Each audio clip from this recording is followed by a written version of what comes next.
हमारे चित्त में एक प्रश्न और भी है, ये सृष्टि का सृजन कैसे हुआ है? एक साथ ये सृष्टि प्रकट हो गई, जैसे स्वप्न में जगत प्रकट हो जाता है, अथवा जैसे तैत्तरीय उपनिषद क्रम सृष्टि का वर्णन करती है। इस सृष्टि का अधिष्ठान तत्व क्या है? सृष्टि का प्रयोजन क्या है? जैसे ब्रह्मसूत्र लोकवत्तु लीला कैवल्यम आदि आदि ढंग से तदैक्षत एको हम बहुश्यामी प्रजाए,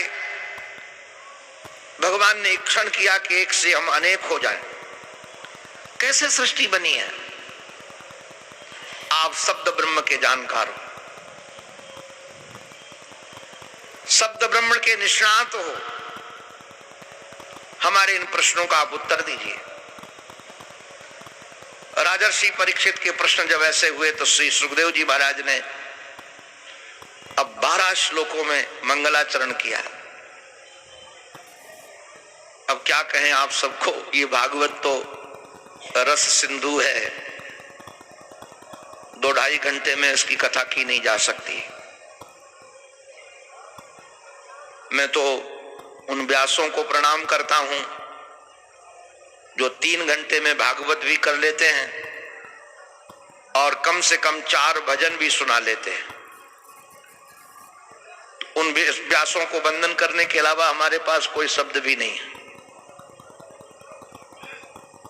हम तो मंगलाचरण करने के बाद कई बार संकीर्तन भी नहीं करते, कई बार एक वाक्य में मंगलाचरण कर लेते हैं, उसके बाद भी विषय के साथ न्याय नहीं हो पाता है। फिर हम समझते हैं जितना भगवान ने समय दिया है उतनी देर यंत्र की वीणा उनके लिए बजाते रहो, उनके गीत गाते रहो, उनको गुनगुनाते रहो। इन्होंने जो मंगलाचरण किया है बहुत बेजोड़ है, पूरा वेदांत से परिपूर्ण है। इन्होंने कहा है सृष्टि को भगवान ने मंगलाचरण में ही लीला से किया है। आप लोग लीला जानते हो कि नहीं जानते? पता नहीं, शायद हमारे महर्षि तो श्री महामंडलेश्वर जी महाराज, शारदानंद जी महाराज, उनको भगवान शिव से अनुराग था तो यज्ञ और अभिषेक में प्रीति थी, थोड़ा बहुत सत्संग में प्रीति। तो शायद भर में देवी संपद मंडल में कभी आप लोगों ने रासलीला नहीं देखी होगी। अगर यहां नहीं देखी होगी तो कहीं अन्यत्र देखा होगा। रासलीला में आप लोग जानते हो क्या होता है?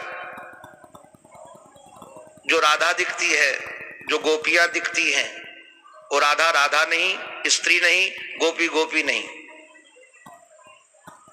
लीला में एक भी पात्र स्त्री नहीं रखा जाता है, सारे पुरुष ही होते हैं और वही अनेक अनेक रूप में आपके सन्मुख आते हैं। कभी एक ही पात्र यशोदा बन जाता है, कभी वही पात्र रोहिणी बन जाता है, कभी कई पाठों में वो पाठ नजर आता है, पात्र नजर आता है। इसी का नाम लीला है। तो लीला का अभिप्राय क्या है? यहां लोकवत्तु लीला कैसे लीला हुई है? ये जो स्त्री पुरुष स्थान व्यक्ति अच्छा बुरा सतोगुणी रजोगुणी तमोगुणी जो आपको लोग दिख रहे हैं, इसके अंदर वह परम तत्व ही समाया हुआ है, उसके अतिरिक्त दूसरा कोई नहीं है, दूसरा हो सकता भी नहीं है। इन आकारों पर ना समझ ही रीझते हैं, ना समझ ही झगड़ते हैं इस विषय में। यत कीर्तनम यत स्मरणम यद वंदनम, जिनका कीर्तन जिनका स्मरण जिनका वंदन महाराज पूजन, सद्यो विधनोति कलमशम, शीघ्र ही कलमशों को धो देता है। हमारे श्री सुखदेव जी महाराज एक बात और भी बड़ी रसीली कहते हैं, ये उनके मंगलाचरण की चर्चा कर रहा हूं किरात हूणांद पुलिंद पुलकसा आभीर कंका यवन खसादया एन्ने च पापा यदुपाश्रय श्रया। ये सब अधम जातियां हैं। किरात, हुड़िंद, पुलिंद, पुलकस, आभीर, कंक, यवन, ऐसी जाति में भी उत्पन्न हुआ व्यक्ति किसी संत का आश्रय ले ले, यदुपाश्रय श्रया, यदि उनका आश्रय लेता है तो उसके सारे कलमश धुल जाते हैं, उसका अंतःकरण पवित्र हो जाता है। ऐसे जो भगवान पवित्र कीर्ति, उनको हम बारंबार वंदन करते हैं।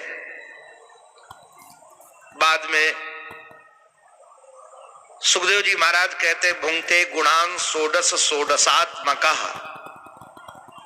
ये षोडश षोडशात्मकः भुंक्ते गुणान, इन 16 तत्वों से बने हुए शरीर के को स्वीकार करके जो गुणों को भोगता रहता है, ऐसे परमात्मा हमारी वाणी के अलंकार बने।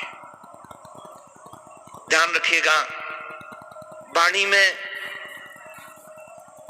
कितना व्याकरण है, कितना साहित्य है, कितना अलंकार है, कितना छंद प्रबंध है, इसका बहुत ज्यादा महत्व तो नहीं है।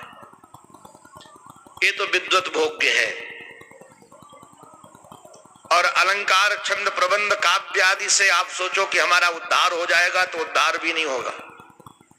वो केवल वाक विलास है, इसके अतिरिक्त कुछ नहीं है।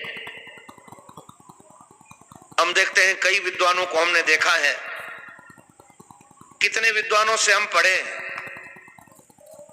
हमारे वो गुरुचरण है, किंतु बोध शून्य है। काशी में भी पढ़ा हूं, पढ़ा तो रहे हैं उपनिषद, पढ़ा रहे हैं गीता, पढ़ा रहे हैं ब्रह्म सूत्र, किंतु महाराज केवल शब्द बोध है, आत्मबोध नहीं है। किस काम का होगा? इसलिए श्रोत्रियम ब्रह्मनिष्ठम, हम आपको भगवान के प्रेम की चर्चा करें, संसार से वैराग्य की चर्चा करें। संसार नश्वर है और छोटी छोटी वस्तुओं में हम तुम्हें लड़ते नजर आए, छोटे छोटे पदार्थ के लिए भागते नजर आए, 2-2 पैसा के लिए हम झगड़ते नजर आए, तो आप लोग कहोगे बाबा जी बोलते तो बहुत अच्छा है, किंतु लोभ से चित्त भरा हुआ है। वह ज्ञान आपके जीवन में प्रकाश नहीं कर सकेगा, शब्द ज्ञान भले ही हो जाए। इसलिए निष्ठा होना बहुत आवश्यक है। हमें ऐसे ऐसे महापुरुष मिले हैं जिन्हें गीता आदि का तो प्रबोध नहीं है, किंतु उनकी निष्ठा इतनी प्रबल है, हम उस निष्ठा पर सब कुछ बलिहार कर सकते हैं। उनकी रहनी इतनी अद्भुत है। इसलिए हमारी वाणी के अलंकार कौन है? हमारी वाणी के अलंकार भगवान। हमारी चर्चा किसकी चर्चा करती है? हमारी जीवा क्या बोलती है? जीवा किसका प्रतिपादन करती है? और प्रतिपादन के बाद लक्ष्य क्या है? इसका बहुत बड़ा महात्म्य है। एक निवेदन कर दूं आप सबको, शायद पुराण से आप परिचित हो सको, क्योंकि लोग पुराणों से परिचित नहीं है। वेद में, श्रुतियों में केवल सिद्धांत है, दर्शन है, बहुत कम दृष्टांत हैं। छंदोक आदि, बृहदारण्यक आदि में थोड़े थोड़े दृष्टांत हैं, केन में भी थोड़ा दृष्टांत है, केनोपनिषद में, और वो दृष्टांत बहुत छोटे छोटे दृष्टांत हैं, बहुत विस्तार नहीं है दृष्टांतों का, केवल दर्शन समाया है। किंतु जब लोग दर्शन को नहीं समझ सके, तो श्री कृष्ण द्वैपायन ने उसी दर्शन को दृष्टांत में पिरोकर समझाया है। दृष्टांत देने का प्रयोजन मनोरंजन नहीं है, दृष्टांत देने का प्रयोजन समय भरना भी नहीं है। हम कई बार देखते हैं वक्ता को मानो समय मिल गया 2 घंटे बोलने का और उसके पास में बोलने की सामग्री कम है, अब उसको 2 घंटे भरना है, क्योंकि अपने को तो 45-46 साल हो गए संतों के साथ रहकर सुनते सुनाते हुए। पहले सुनते रहे, सुना रहे हैं, तो हम देखते हैं कि जब वो समय भरने लगता है तो मूल से हट जाता है। कई बार वो इतना लंबा दृष्टांत दे जाता है कि लौट कर आ ही नहीं पाता है। उसको कहना क्या था, किस लिए उसने दृष्टांत उठाया था, वो ही भूल जाता है, स्वयं भूल जाता है, तो मूल से हट जाता है। तो यहां जो दृष्टांत दिए जा रहे हैं केवल दर्शन को समझाने के लिए। श्रीमद् भागवत महापुराण पारमहंस संहिता है, और भैया ध्यान रखना, ये उनको सुनाया हुआ ग्रंथ है जिनके पास केवल जीवन के 7 दिन ही थे। ये कोई गप मारने वाले लोगों का समय नहीं था कि किसी इधर से समय बिता दो, उधर समय बिता दो। तो इसमें दृष्टांत जो दिए गए हैं बड़े सार गर्भित हैं और बड़ी परंपरा को निर्वाह करने वाले हैं। श्री सुखदेव जी महाराज ने राजर्षि परीक्षित को सुनाया कि एक दिन देवर्षि नारद जी महाराज अपने पिता ब्रह्मा जी महाराज के पास गए, और जब ब्रह्मा जी महाराज के पास गए तो ब्रह्मा जी ध्यान कर रहे थे। तो देवर्षि नारद जी महाराज को लगा कि हमारे पिताजी सबसे बड़े हैं, सबसे परे हैं, ये किसका ध्यान कर रहे हैं। तो स्तुति की पिता की, और स्तुति के कहा कि पूर्वे शाम अपि पूर्वजः, आप तो पूर्वजों के भी पूर्वज हो, आपसे तो सारा संसार उत्पन्न हुआ है, आप किसका ध्यान कर रहे हैं। महाराज इस भागवत की परंपरा पर मैं कई बार बहुत रीझ जाता हूं। महाराज क्या कहें आपको, श्रोताओं को लगता है कि वक्ता हमारे ऊपर करुणा कर रहा है, अनादि निधन का चरित्र सुना रहा है, और वक्ता को लगता है कि श्रोता हमको बोलने का समय दे करके हमारी वाणी को, हमारे जीवन को पवित्र कर रहा है। क्योंकि श्रोता यदि बैठ करके न सुने, हमारे गुरुदेव ने तो हमको एक दिन कहा, बड़े प्रेम से हमको आचार्य जी बोलते थे, क्योंकि वेदांत में आचार्य किया था तो डिग्री के कारण, तो मेरे को कहते थे आचार्य जी, बहुत स्नेह उनका हमारे प्रति, बहुत प्रेम। हाथ जोड़ करके बोले कि तुम्हारी भागवत सुनने वाले चाहे 2 ही श्रोता क्यों न रहे, तो अपने परंपरागत शैली से समझौता मत करना, और कहीं ये न समझ लेना कि श्रोता प्रज्ञावान नहीं है। एक बार ये हमारे युगलद्वय ये संत चरण जानते हैं, हमारे पूज्य महाराज श्री कथा सुना रहे थे, श्री हरि बाबा जी महाराज उनके श्रोता थे। तो एक दिन कुछ लोग ज्यादा आ गए, तो महाराज जी ने विषय को बहुत सरल कर दिया, अध्यात्म की चर्चा कम की। तो बाबा उठ करके स्वामी महाराज जी को हाथ जोड़कर बोले, स्वामी जी आज तो आपने हमको भूखा ही रखा, और हमारे ऊपर भी ध्यान रखा करो कि मैं भी बैठा हूं पंक्ति में। तो महाराज जी की शैली हमने देखी, कितने सरल से सरल प्रवचन करे, उसमें दर्शन से कभी हटते नहीं थे। तो यदि श्रोता निश्चित रूप से बोलने का समय दे तो श्रोता का शुक्रगुजार होना चाहिए। ब्रह्मा जी महाराज कहते हैं कि पुत्र, मैं जानता हूं कि तुम्हें सब कुछ जानकारी है, किंतु उसके बाद भी तुम हमसे ये प्रश्न पूछ रहे हो, ये कारुणिक सेदम। तुमने सोचा होगा कि तुम्हारे पिता दिन रात सृष्टि संरचना में लगे रहते हैं, इसका प्रारब्ध क्या है, इसको गधा बनाना है कि सुअर बनाना है, कि इसको स्वर्ग भेजना है कि नरक भेजना है, इसको कौन सा शरीर देना है, इसी चिंतन में लगे रहते हैं। तो कम से कम ब्रह्म चिंतन हो, इसलिए हमको बोलने का अवसर दे रहे हो। और कहा, बेटा तुम जो मुझसे पूछ रहे हो ना, किसका ध्यान करते हो, बोले जिनकी माया से मोहित होकर के, यन माया मोहिता, जिनकी माया से लोग मोहित होकर के मुझे जगत गुरु कहते हैं। आजकल बड़ी महाराज जी विडंबना है। मैं एक दिन विचार कर रहा था, बद्रिकाश्रम की पीठ शंकराचार्य भगवान की पीठ, महाराज जी 200 वर्ष तक कोई शंकराचार्य नहीं मिला, खाली पीठ थी। पूज्य धर्म सम्राट स्वामी कृपात्री जी महाराज ने अपने गुरुदेव को बैठा लावा, पूज्य ब्रह्मानंद सरस्वती जी महाराज को, और आज जो देखो सो जगत गुरु जी। गजब खेल है, जगत गुरु से नीचे कोई उपाधि चाहिए ही नहीं। अगर थोड़ा सा पैसा हो और मंडलेश्वर न बने तो लगता है कुछ बने ही नहीं। कैसा खेल है, कैसी दौड़ है जी। हम लोग घर छोड़कर निकले थे यही करने के लिए। हमारे कुछ संत चरण है, मुझसे बहुत प्रेम करते हैं, वयोवृद्ध हैं। जब मिलते हैं तो हमको कहते हैं स्वामी जी, शरीर का कुशल नहीं पूछते।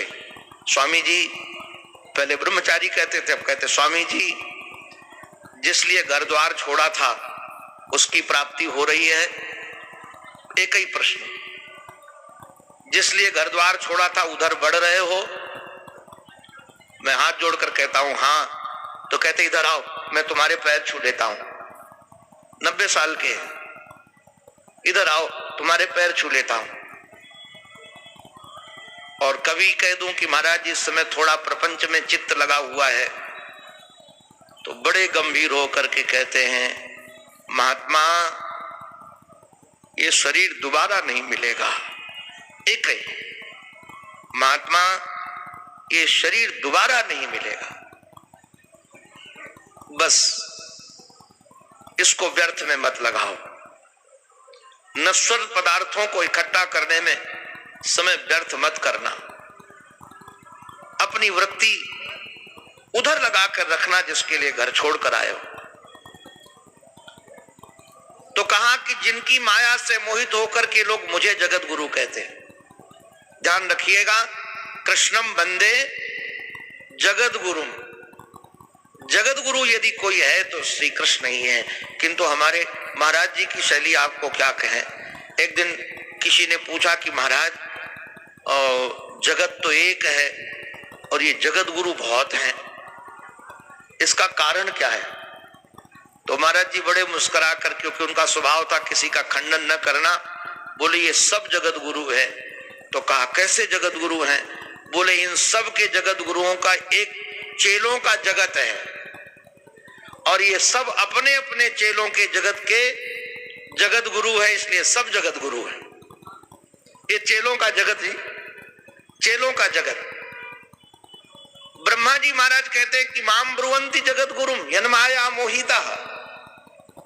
और फिर श्री ब्रह्मा जी महाराज ने भगवान की विभूतियां सुनाई और कहा कि पहले जल ही जल था, जल में एक कमल खिला, कमल में मेरा प्रादुर्भाव हुआ, मैं अपने कारण को खोजता रहा, और जब कारण को नहीं प्राप्त कर सका तो शांत होकर बैठा तो आकाशवाणी सुनाई पड़ी, स्पर्शेषु यद षोडश मेक विंश।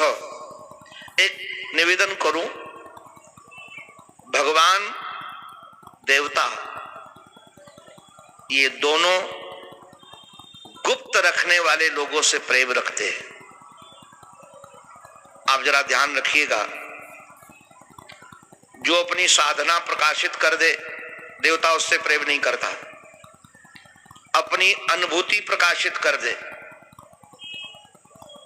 मैं तो गारंटी से कहता हूं, किसी का साधन भजन सही चल रहा हो, 2-4 लोगों को कह देना, सप्ताह तब होगा जब अवरुद्ध हो गया होगा। आप अपने रुपया पैसे को छुपाते हो कि नहीं छुपाते हो? क्यों सेठ जी, टोपी वाले घरवाली को भी नहीं बताते होगे कितना बजट है? किंतु हम साधन भजन को प्रकाशित करते हैं। थोड़ा सा वैराग्य हो तो उसको भी प्रकाशित करते हैं, थोड़ा सा जीवन में चिंतन धारा बहे तो उसको भी प्रकाशित करते हैं। कैसी विडंबना है। देवता लोग देखो कह रहे हैं स्पर्शेषु यद षोडश मेक विंश, स्पर्श वर्णों में जो 16वां अक्षर है और 21वां अक्षर है वो करो। अब जो जानता ही ना हो कि स्पर्श वर्ण किसे कहते हैं, 16वां अक्षर क्या है, 21वां अक्षर क्या है, तो पता ही नहीं चलेगा। हम लोगों को बचपन में रटाया गया था कादयो मावसाना स्पर्शाः, का से लेकर मां तक अक्षर जो स्पर्श वर्ण है। अको विसर्जनीया नाम कंठः, इचु यशानाम तालु, ऋतु रसानाम मूर्धः, लितु लसानाम दन्तः, उपू पद्मानिया नाम ओष्ठौ च, यम गणना नाम नासिका च। ये हम लोगों को बचपन में रटाया गया था। तो 16वां अक्षर है त और 21वां अक्षर है प, दोनों को मिला दो तप हो गया। निष्किंचना नाम धनम विदु। आप लोग बुरा मत मानिएगा और मान जाइएगा तो आज हमारी तरफ से भंडारा दोबारा खा लीजिएगा। किसी से अपने को दक्षिणा की कामना है नहीं, न सम्मान की, न सुविधा की, न दक्षिणा की। साधुओं का धन ये रुपया पैसा आश्रम नहीं है। जो अपने को इससे बड़ा मानता है कि मेरे पास आश्रम ज्यादा है, मेरे पास गाड़ियां ज्यादा हैं, मेरे पास चेला ज्यादा है, वो साधु हो ही नहीं सकता है, व्यापारी होगा। तुलसीदास जी महाराज ने ऐसा व्यंग कसा है, ऐसा व्यंग कसा है, जब राजा लोग धनुष नहीं उठा पाए तो तुलसीदास जी महाराज कहते हैं सब नप भये जोग उपहासी, सब नप भये जोग उपहासी, जैसे बिन विराग सन्यासी। सन्यास में यदि वैराग्य नहीं है तो हम हंसी के पात्र हैं। वैराग्य माने नंगे रहना नहीं है, ध्यान रखिएगा। वैराग्य माने पैसा न छूना भी नहीं है। हम लोग जानते हैं कई लोग पैसा नहीं छूते, किंतु कहते हैं हमारे चेले को दे दो या लो हमारे इसमें बांध दो। अब ये कौन सा वैराग्य है जी? नाक ऐसे पकड़ लो चाहे ऐसे पकड़ लो, हम तो कुछ नहीं लेते हैं, हमारे गौशाला में इतने लाख जमा कर दो। ये वैराग्य की स्थिति नहीं है। वैराग्य का जो स्वरूप है बहुत अद्भुत है। राग द्वेष से शिथिल जीवन, घृणा उपेक्षा आकर्षण से शिथिल जीवन है तो कोई बात नहीं, नहीं है तो कोई बात नहीं। राजा जनक के पास सब कुछ था किंतु कहीं राग नहीं था। आप लोगों ने सुना होगा, साधुओं ने सोचा राजा तो जनक सब विषय भोगों में रहते हैं और हम लोग महात्मा लोग आकर सत्संग करते हैं, इनसे सुनते हैं बातें। सत्संग चल रहा था, ब्रह्म विद्या का विचार हो रहा था, महात्माओं की जिधर कुटिया बनी हुई थी उधर आग लग गई। राजा का महल भी उधर था। सब महात्मा भागे और भाग करके महाराज बचाने लगे, हमारी कॉपी न जल जाए, हमारा थैला न जल जाए। राजा जनक बिल्कुल स्थिर बैठे रहे, कोई चित्त में उद्विग्नता नहीं। हमको एक बात महाराज जी इतनी बढ़िया लगती है, योग वाशिष्ठ की, रानी चुड़ाला की। हम तो कहते हैं ऐसी पत्नी सबको मिले, चुड़ैल किसी को न मिले, चुड़ाला सबको मिले। चुड़ैल किसी को न मिले, चुड़ाला सबको मिले। ऐसी दिव्य देवी। राजा को वैराग्य की चर्चा सुना सुना कर राजा एक दिन घर द्वार छोड़कर निकल गए, वन में रहने लगे, झोपड़ी बना ली, कौपीन पहनते थे। रानी भेष बदलकर योगिनी थी, एक ब्रह्मचारी का रूप बनाकर उनके पास जाती थी। कहानी बहुत अद्भुत है। उस रानी ने राजा को कहा कि तुमने क्या वैराग्य किया है? इतना बड़ा महल छोड़ करके आपने झोपड़ी से राग कर लिया और कौपीन से राग कर लिया। तो महात्मा तुरंत निकले और निकल करके महाराज झोपड़ी में आग लगा दिया राजा जी, और कौपीन उतार के भी डाल दे। तो बड़े वो ब्रह्मचारी जी हंसने लगे, जो चुड़ाला ही बने थे। बोले अब क्यों हंस रहे हो? बोले ये कौन सा वैराग्य है? इस झोपड़ी को तुमने अपना माना है ना, तभी तो जलाने चले हो। इस झोपड़ी को अपना माना है, इस कौपनी को अपना माना है, तो तभी तो जलाने चले हो। अगर तुम्हारा इसमें अपना मेरापन नहीं होता तो जलाने का भाव नहीं होता। वैराग्य का अभिप्राय कहीं मेरेपन का भाव न रहे।